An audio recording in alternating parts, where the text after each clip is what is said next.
Karaikudi rotary சங்கம், காரைக்குடி ஊற்றுகள் மற்றும் மாவட்ட அரசு தலைமை மருத்துவமனை இணைந்து நடத்திய மாபெரும் இரத்த தான முகாம் சிறப்பாக நடைபெற்றது.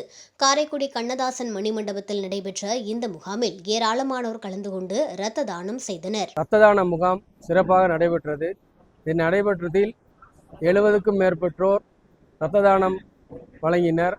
அவர்களுக்கு சான்றிதழ்களும் வழங்கப்பட்டது. இந்த விழாவை சிறப்பாக ஏற்பாடு செய்த ரோட்டரி உறுப்பினர்கள் மற்றும் காரைக்குடி ஊட்டுகள் உறுப்பினர்களுக்கும் நன்றியை தெரிவித்துக் கொள்கிறோம். நன்றி, வணக்கம். காரைக்குடி மக்களுக்கு ஒரு மிகப்பெரிய வாய்ப்புகளை உருவாக்கி பொதுவான மருத்துவமனைக்கு தேவையான இரத்த பெறுவதற்கு ஒரு இரத்த தான முகாம் சிறப்பான முறையிலே காரைக்குடி நகரத்தில் கண்ணதாசன் மணிமண்டபத்தில் வள்ளல் அழகப்பர் அவர்களால் தொடங்கப்பட்ட ரோட்டரி சங்கத்தின் இன்றைய காலகட்டத்தின் தலைவராக இருக்கக்கூடிய அரைநண்பர் திரு லட்சுமணன் அவர்கள் தலைமையிலே மற்றும் நிர்வாகிகள், செயலாளர்கள், பொருளாளர்கள் இணைந்து அருமையான இந்த இரத்த தான முகாம் குருதிக்கொடை வழங்கும் விழாவை பெரும்கின்ற விழாவை நடத்தியிருக்கிறார்கள்.